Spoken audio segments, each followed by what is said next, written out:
When you open up a can, you may not notice the lining inside, but believe it or not, that lining may contain a synthetic estrogen. That's right, a sex hormone, and it's in almost every single can we consume. As part of a Fox 5 investigation, we decided to have some of the cans of food you eat every day tested, and wait until you see the results. This could be your table any day of the week.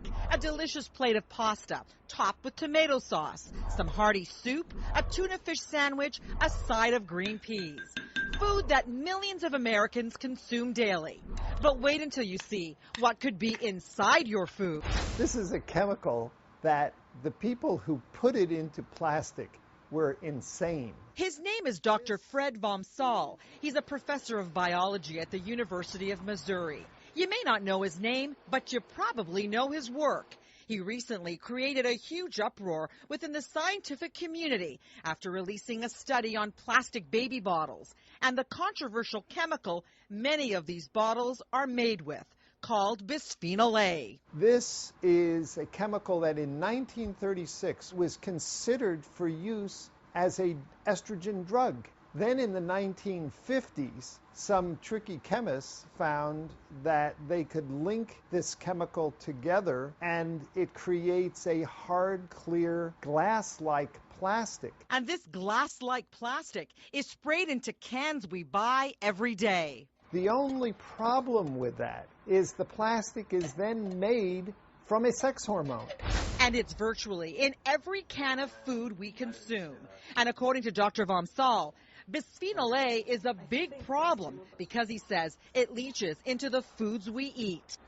And when you heat this plastic or put tomato sauce in it, the acid degrades the plastic and then the food that's in there is full of this sex hormone.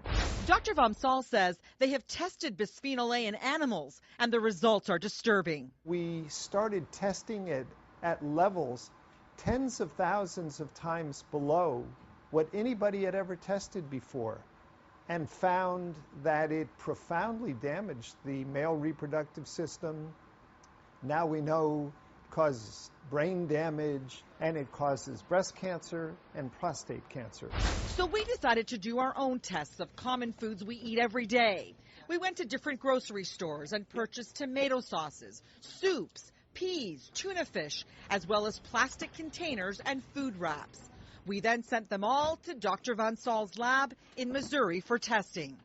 The food was removed from the cans. The cans were all cleaned, washed multiple times with water, allowed to dry, and then we put ultra-pure water in the cans to determine how stable the lining of the can was when just faced with water being in contact with it for 24 hours. The results were concerning.